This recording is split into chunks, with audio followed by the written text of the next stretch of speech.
આ સમયે ઉત્તરાખંડમાં 200મી વધુ ડેમ્સનું નિર્માણ ચાલી રહ્યું છે અને એ સિવાય પણ સેંકડો અન્ય પ્રકારની તથાકથિત વિકાસ પરિયોજના.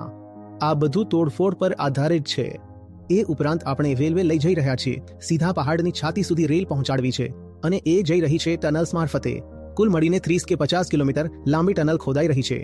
3000% વધારો થયો છે છેલ્લા 5 વર્ષોમાં ભૂસ્ખલનના કેસોમાં અને છેલ્લા 20 વર્ષોમાં ચંડીગઢના કુલ વિસ્તારમાંથી 5 ગણા વધારે વિસ્તારના જંગલો ઉત્તરાખંડે ગુમાવ્યા છે.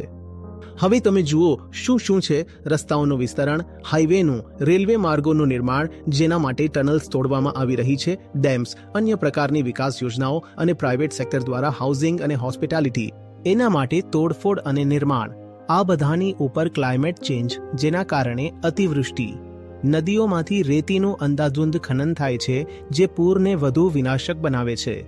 પૈસા પૈસા પૈસા પૈસા પૈસા અને વિકાસ. આ આપણે શું કરી રહ્યા છીએ?